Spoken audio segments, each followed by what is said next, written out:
하나님의 말씀 보겠습니다. 하나님의 말씀은 이사야 9장,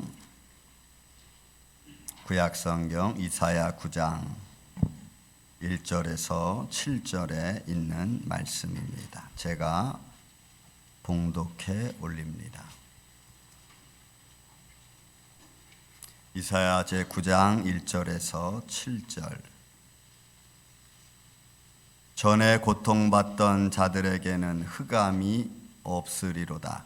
옛적에는 여호와께서 스불론 땅과 납달리 땅이 멸시를 당하게 하셨더니 후에는 해변길과 요단 저쪽 이방의 갈릴리를 영화롭게 하셨느니라. 교독합시다. 여러분들 읽으시 바랍니다. 흑암에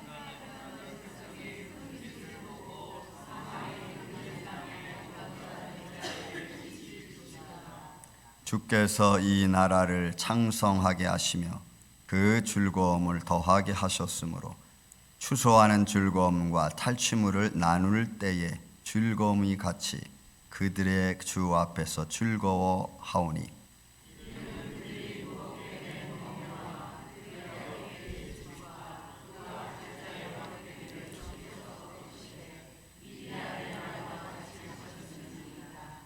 어지러이 싸우는 군인들의 신과 피 묻은 겉옷이 불의 섬같이 살라지리니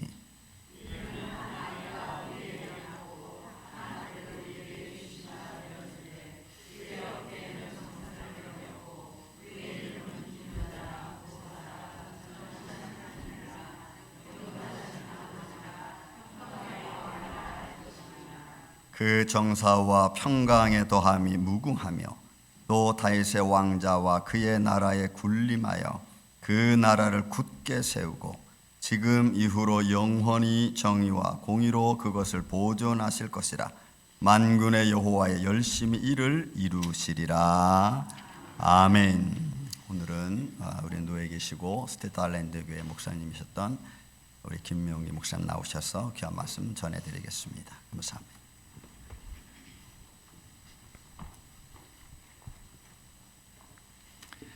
성도님들 참 반갑습니다.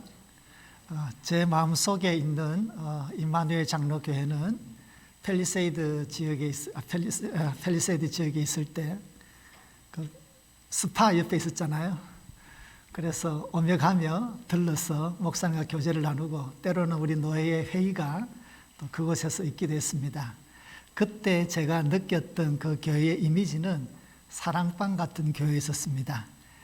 그런데 시간이 지나고 또 하나님이 인도하시고 복 주셔서 이렇게 아름다운 성화가 있는 그 창문이 있고 또 이렇게 아치형 실링이 있는 이런 멋진 교회에서 예배드리게 된 이 교회에 하나님께서 그동안 축복하시고 인도해 주셨다는 확신을 가지게 됩니다. 또 그 교회에서 제가 또 존경하는 목사님 또 여러 성도님들의 헌신의 열매라고 제가 믿고 또 그리고 이 자리에 함께 이렇게 말씀을 나누게 된 것 너무너무 감사하게 생각하고 또 귀하게 여기겠습니다. 여러분 그 믿음이 좋다라고 생각하면 여러분들의 마음속에는 어떤 이미지가 먼저 탁 떠오릅니까? 우선에는 열심히 있는 분들, 또 기도할 때도 아주 세게 기도하시고 또 하여튼 우리가 또 봉사도 열심히 하시고 이제 이런 분들을 좀 생각하게 되고 또 때로는 믿음이 좋다 이러면 또 교회에서도 어느 정도 경력과 또 직분이 있는 분 이런 분들이 우선 우리가 마음속에 떠오릅니다. 그런데 우리가 좀 더 신학적으로 또 신앙적으로 믿음이 좋다는 게 뭘까 이렇게 생각해 보면 우리의 신앙의 중심이 얼마만큼 가장 성경의 본질에 뿌리를 두고 있느냐라고 하는 것입니다. 다시 말씀드려서 우리가 그저 세상 사람들이 말하는 것처럼 우리가 원하는 것, 내가 필요로 하는 것 때문에 믿는 것이 아니라 정말 성경에서 말씀하시는 그 복음의 핵심에 뿌리를 둔 예수 그리스도의 그 삶과 가르침에 뿌리를 둔 신앙, 우리가 그 신앙 우리가 좋은 믿음이다 그렇게 이야기할 수 있겠습니다.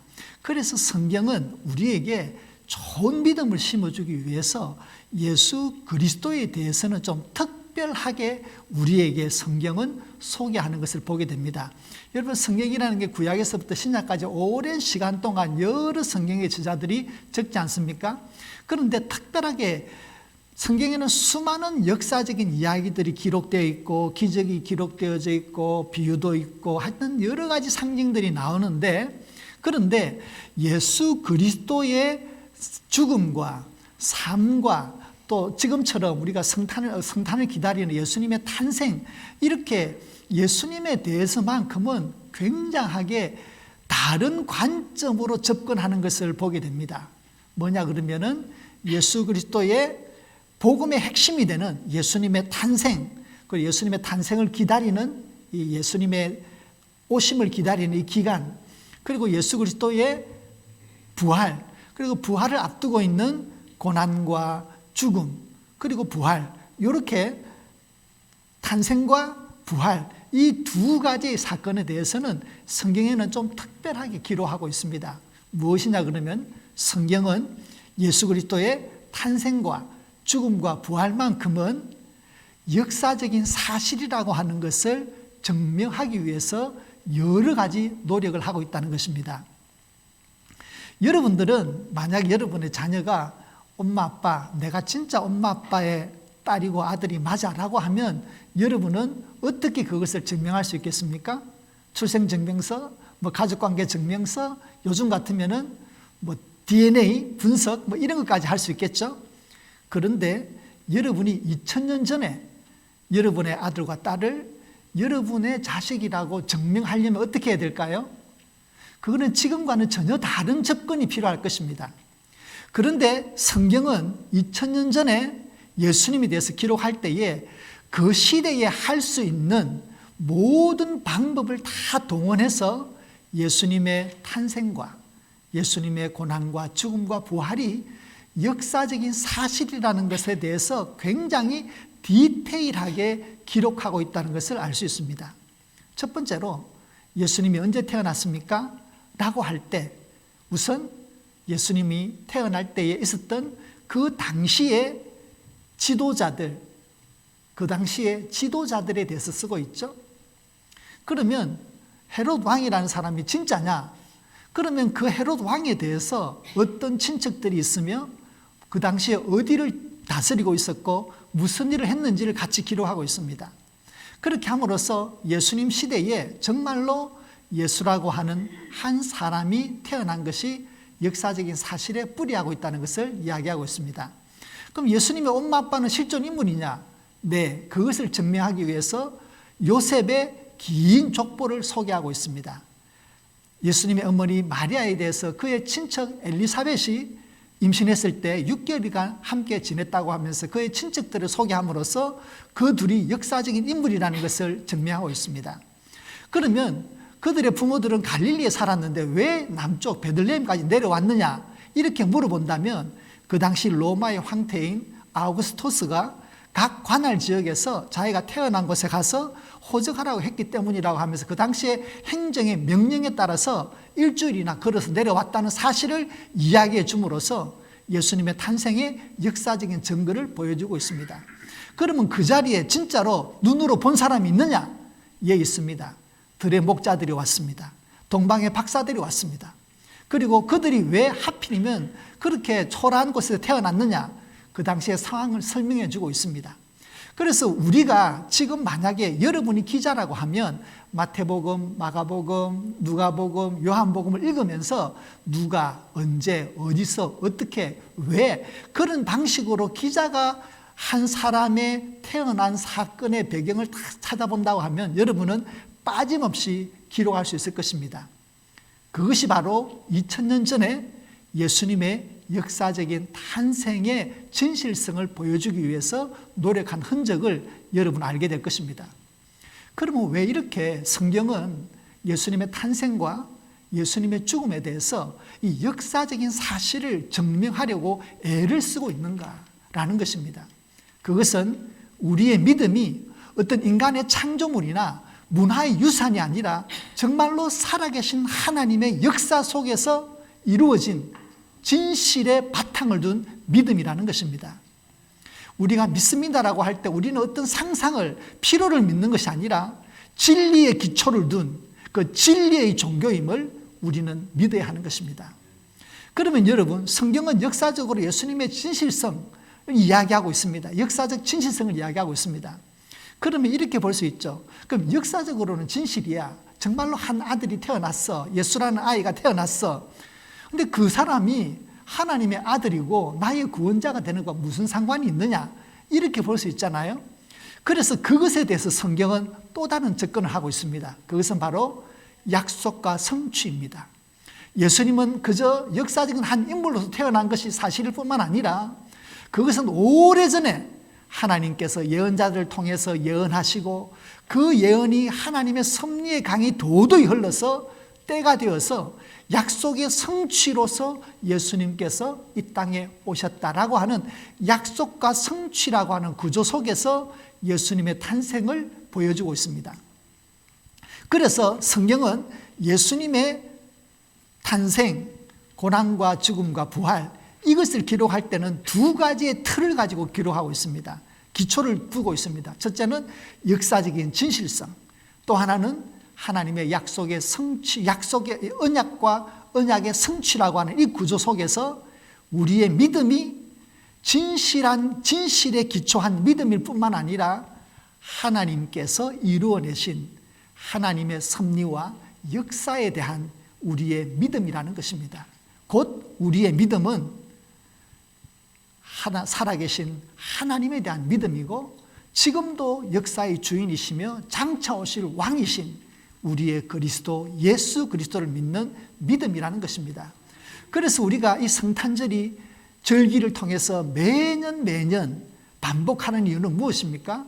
우리의 믿음이 진실된 믿음이다. 우리의 믿음이 결국에는 하나님의 나라에 이르는 영원한 생명을 보증하는 생명의 진리임을 우리가 확인하는 것입니다. 그래서 저는 오늘 여러분들과 함께 이사야서를 읽었습니다. 이사야서는 구약의 복음서라고 합니다. 복음서란 예수님에 대한 이야기가 가장 많다는 얘기죠. 그래서 우리가 이사야서를 읽어보면 예수님의 탄생에서부터 고난까지 이르는 모든 것들이 예언이 되어져 있습니다. 그래서 오늘 우리는 그 이사야서를 통해서 약속과 성취라고 하는 이 구조 속에서 우리에게 오시는 예수님이 어떤 분인지를 다시 한번 확인하고자 합니다. 기독교에서 절기를 지키는 이유가 무엇입니까? 새로운 것을 전하기 위해서가 아닙니다. 언제나 진리는 다시금 확인하는 것입니다. 성탄절마다 우리가 믿는 믿음이 진실된 믿음임을 확인하는 것입니다. 고난절과 부활절마다 예수 그리스도의 사랑이 얼마나 진실된 것이며 이것이 얼마나 귀한 것인지를 다시 한번 확인하는 것입니다. 그래서 오늘 우리는 이 이사야서의 말씀을 통해서 우리의 믿음이 우연의 믿음이 아니라 인간의 상상의 조합물이 아니라 문화의 산물이 아니라 역사적인 진실일 뿐만 아니라 살아계신 하나님의 구원의 섭리와 역사 속에서 이루어진 진리라는 것을 우리가 확인할 수 있기를 바랍니다. 우리가 읽었던 이사야라고 하는 이분은 예수님이 태어나기 700년 전에 활동했던 선지자입니다. 그런데 이사야가 700년 전에 예수님이 태어나기 700년 전에 활동을 할 때는 남유다와 북이스라엘이 나누어진 상태에 있었습니다. 그런데 두 나라 모두는 비록 나누어지기는 했지만 그 당시에 중동의 지역의 정치적인 구조상 다른 나라의 침범을 받지 않고 비교적 평화로운 시대를 보내던 때였습니다. 그러니까 사람들은 평화롭게 살면서 안식일마다 성전에 와서 제사를 드리고 절기마다 절기를 지키면서 그렇게 해서 그들은 아주 정상적인 예배와 신앙생활을 이어가는 그런 삶을 살아갔었습니다. 모든 것이 정상이었습니다. 그런데 하나님이 보시기에는 그들에게 뭔가 잘못되어져 있다는 것을 하나님께서는 이사야서 1장에 이렇게 지적하십니다. 이사야서 1장에 보면 아주 정말 정신이 번쩍 드는 말씀이 나옵니다. 너희의 무수한 재물이 내게 무엇이 유익하뇨? 나는 수양의 번제와 살찐 짐승의 기름에 배불렀고 나는 수송아지와 어린 양과 순염소의 피를 기뻐하지 아니하노라. 헛된 재물을 내게 다시는 가져오지 마라. 분향은 내가 가정이 여기는 바요 월삭과 안식일과 대회로 모이는 것도 그러하니 성회와 아울러 악을 행하는 것을 내가 견디지 못하겠노라. 내 마음이 너의 월삭과 정한 절기를 싫어하니 그것이 내게 무거운 짐이라. 내가 지기에 곤비하였느니라. 이스라엘 사람들은 열심히 하나님을 믿었습니다. 그런데 하나님은 너희는 나의 땅을 밟을 뿐이야. 내 마음이 너무나 지친다. 내 어깨가 너무나 무겁다 라고 하십니다. 왜입니까? 그들은 하나님을 섬기는 그 섬김의 손으로 그들의 손에 나머지 6일 동안에는 피를 묻혔다는 것입니다.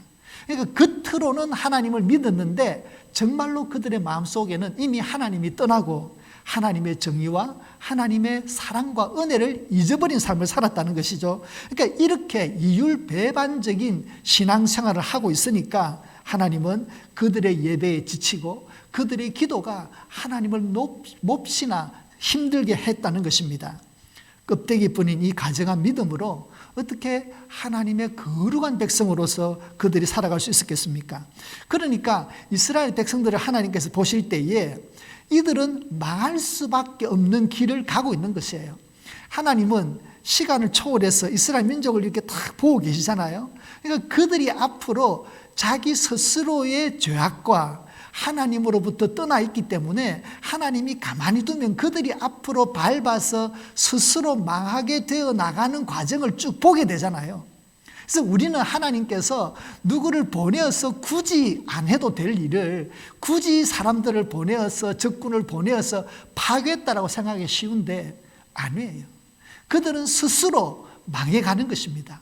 그들은 스스로 죽음을 자초한 것입니다. 그들은 스스로 이방의 침략을 자초한 것입니다.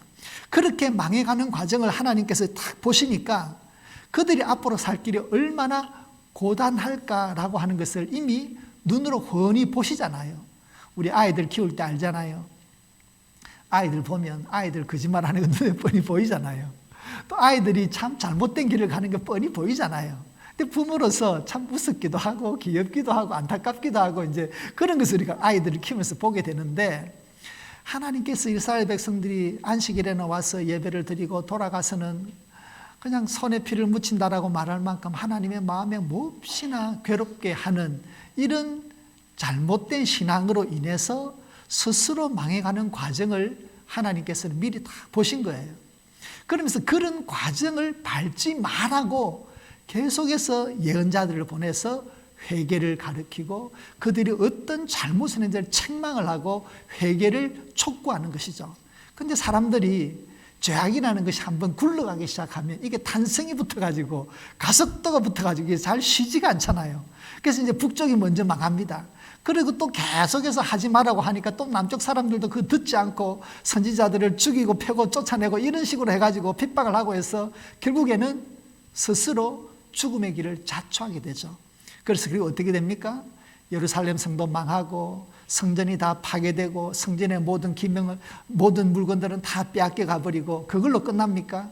이스라엘 예루살렘에 있는 모든 사람들을 잡아다가 세 번째 걸쳐서 모든 하여튼 사람들을 다 잡아다가 노예로 데려가 버리지 않습니까?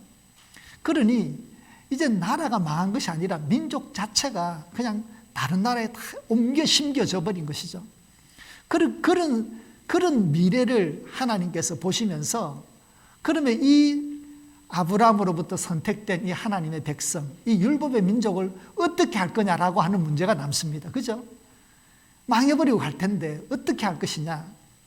그들에게서 어떤 희망을 발견해서 그러면 그 중에서 몇몇은 정말로 정신이 바짝 들어가지고 회개운동을 일으켜서 돌아올 것이냐? 아니에요. 결국에는 이 영적인 파멸을 일으키 세우는 것은 인간 스스로 할 수 없다는 것입니다. 그래서 오늘 본문에 보게 되면은 예전과 지금, 여기서 말하는 예전이라고 하는 것은 하나님에 의해서 끊임없이 회개의 촉구를 받음에도 불구하고 스스로 고난의 길을 자처하고 멸망의 길을 자처하고 그리고 노예 민족으로서 채찍을 맞으면서 온갖 고생을 다하는 그때를 미래에서 바라보시는 거예요. 그러니까 오늘 이 시점은 어떤 하나의 뭐라 그럴까요? 요즘 말하면 전지적 시점이에요. 시점이. 과거, 현재, 미래라기보다는 어떤 전지적 시점에서 그걸 얘기하는 거예요. 그래서 여러분 오늘 본문에 보면 어떻게 얘기합니까? 전에 고통받는 자들은, 여기서 말하는 전에라고 하는 것은 뭐죠? 하나님께서 그들의 심판하시는 그때를 이야기하죠. 전에 고통받는 자들에게는 이제는 흑암이 없을 것이다. 옛적에는, 그 말은 뭐죠? 스스로 죄악에 의해서 멸망의 길을 갔던 그때를 말하는 거죠. 심판의 때를 얘기하죠.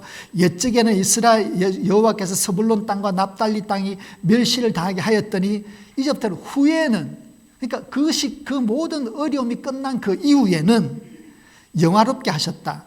흑암에 있는 백성들에게는 큰 빛이 보이고 사망의 그늘진 땅에 거주하는 사람들에게는 빛이 비추었다.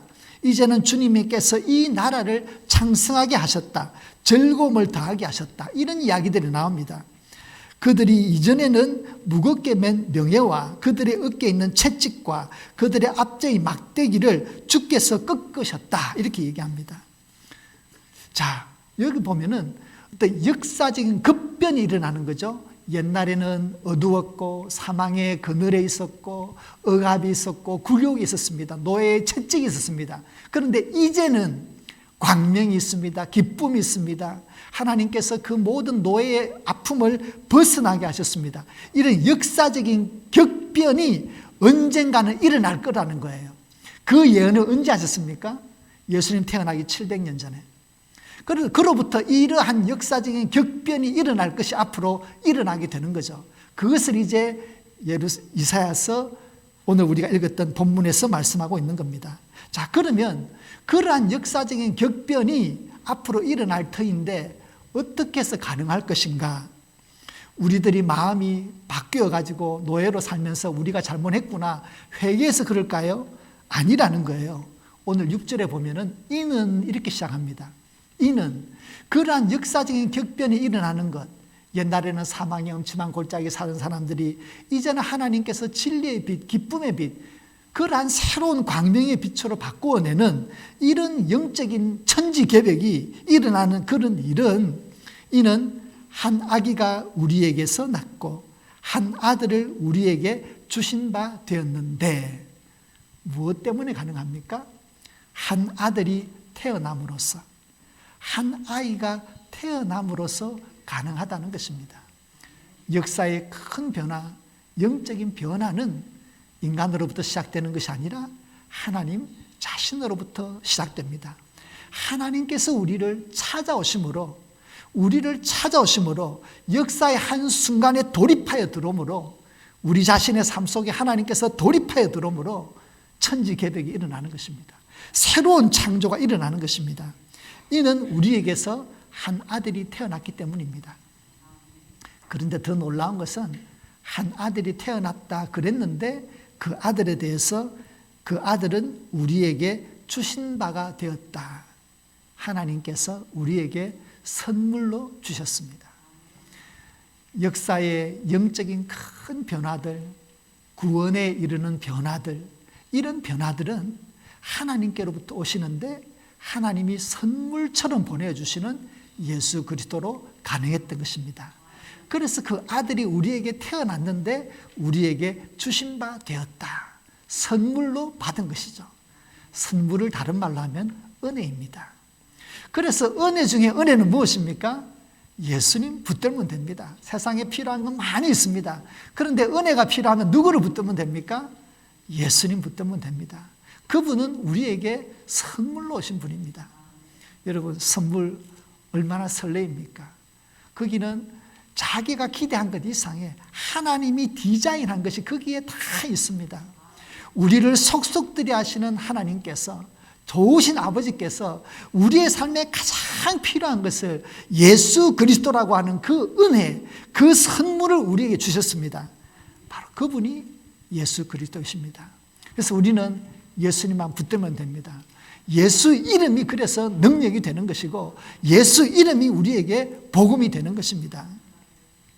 여러분, 그런데 성경에는 하나님께서 선물로 보내주신 그 아들에 대해서 누구인지를 설명합니다. 그의 어깨에는 정사를 메었고 그의 이름은 기묘자라 모사라 전능하신 하나님이라 영존하시는 아버지라 평강의 왕이라 할 것이다. 그렇게 불린다는 겁니다. 그런데 이 부분을 세번역에 보면 조금 더 쉽게 표현이 되어 있습니다. 그의 어깨에는 정사를 메었다, 이 표현을 대해서 그는 우리의 통치자가 될 것이다.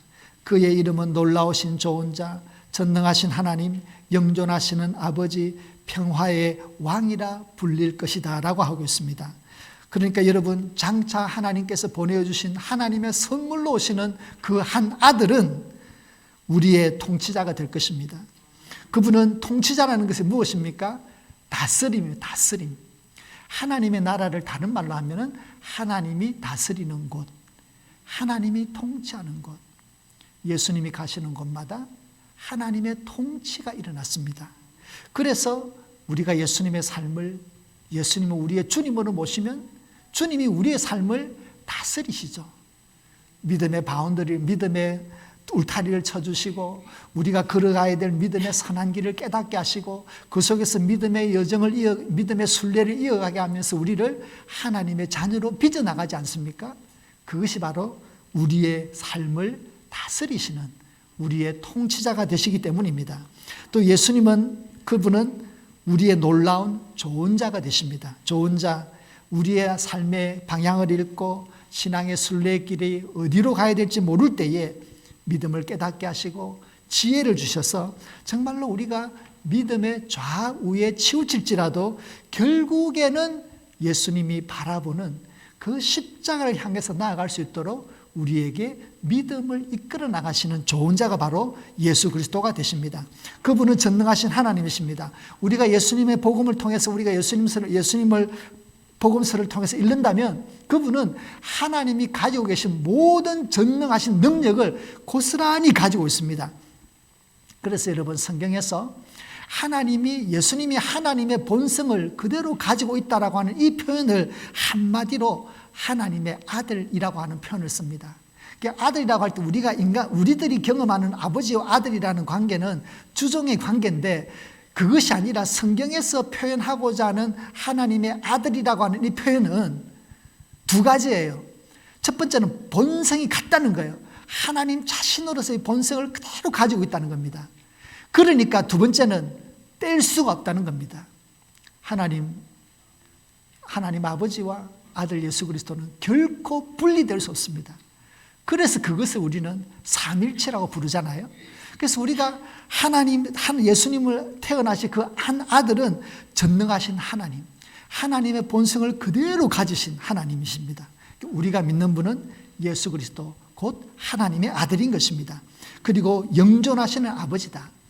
예수님은 태초부터 있는 말씀이었습니다.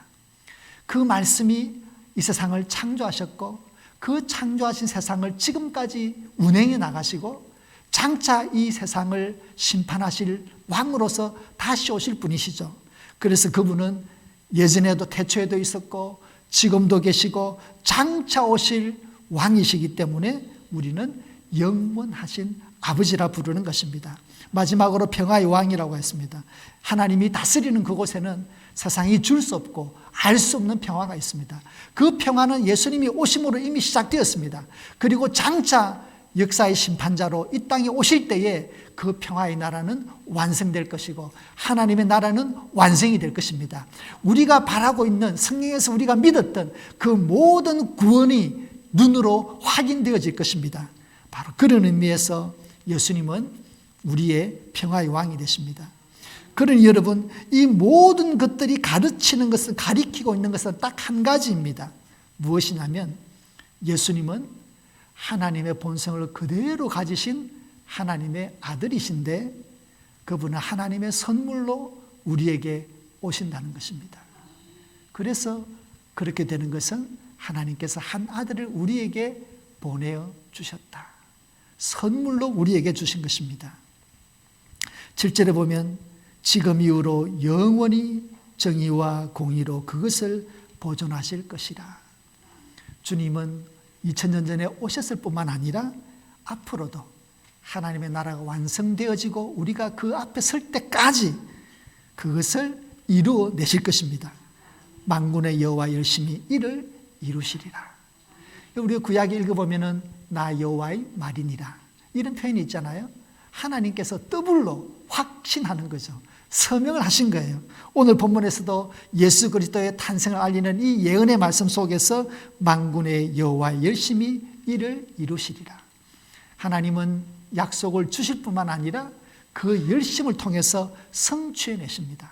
그래서 성경에는 만군의 여호와의 열심히 성취한다는 이것을 우리는 성실하신 하나님, 성실하신 하나님, 말씀하신 바를 반드시 이루어내시는 성실하신 하나님, 그 하나님이 오늘의 약속의 말씀을 다시 한번 더블로 사인을 해주시고 계십니다.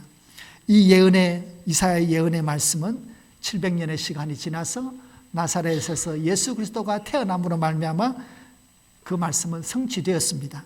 그리고 오늘 이 말씀이 가지는 것처럼 그 나라가 영원할 것이다. 이 땅에서 하나님 나라가 임하는 그때까지 그것이 완성이 될 것입니다. 그래서 여러분 우리 대강절 혹은 대림절은 두 가지를 기다리고 있죠. 첫 번째 기다리면 2000년 전에 오신 예수님을 기념하는 기념일로서의 기다림이 있고, 또 하나는 장차 오실 예수 그리스도, 역사의 주인이시고 심판의 왕으로 오실 그 예수 그리스도를 기다리는 날이 바로 큰 기다림, 대림절인 것입니다. 2000년 전에 오셨던 그 예수님이나 장차 오실 그 예수님이라 바로 우리가 믿는 예수 그리스도인 줄로 믿습니다. 바로 하나님께서 우리에게 보내주신 하나님의 선물인 줄로 믿습니다. 성도 여러분, 우리가 성탄절을 왜 기다리고 기뻐합니까? 하나님의 선물, 하나님의 선물. 하나님이 세상을 이처럼 사랑하사 독생자를 주셨으니 그 사랑을 확인하고 그 선물을 매년 펴보는 시간입니다. 얼마나 설렙니까? 얼마나 기쁩니까? 그리고 얼마나 감사합니까?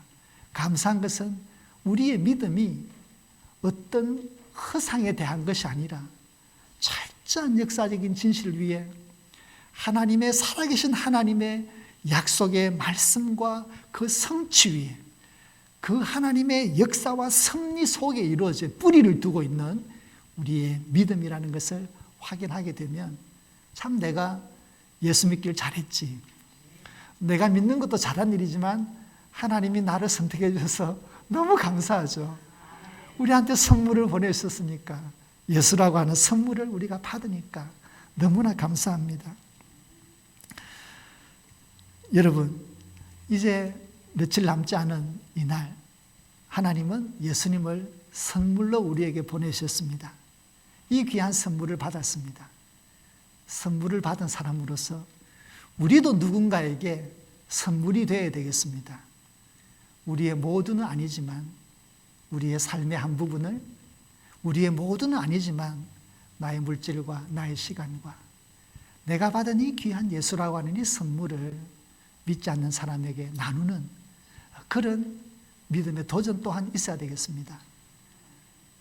행여나 우리의 가까운 가족 혹은 친척 혹은 친구들 중에서 믿지 않는 분이 있다면 주저 마시고 성탄절을 핑계 삼아 인사도 할 겸 전화하셔서, 야, 2000년 전에 오신 예수님은 정말로 오신 예수님이야. 나에게 선물로 왔어. 내가 받은 이 선물이 너무너무 좋아. 너에게도 이 선물을 나누고 싶어.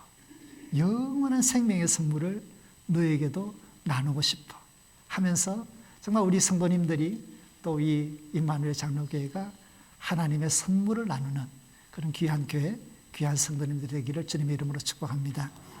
기도드립니다. 좋으신 아버지 하나님, 감사합니다. 저희들을 사랑하셔서 예수 그리스도 하나님의 아들을 우리에게 선물로 보내주셔서 감사합니다. 저희들이 무엇이기에 이리 귀히 여기시고 그 귀한 예수님을 우리의 삶에 덜커덩 보내주셨습니다. 하나님, 이 귀한 선물 우리 혼자 감당할 수 없사오니 우리의 삶 속에 이 예수 필요한 사람들 만나게 하여 주십시오. 이 하나님의 선물 필요한 사람들 우리 교회와 연결시켜 주십시오. 그리하여 우리들도 누군가의 선물이 되어서 이 귀한 생명을 전하는 귀한 교회, 귀한 성도되게 인도하여 주시옵소서. 예수님의 이름으로 기도드립니다. 아멘.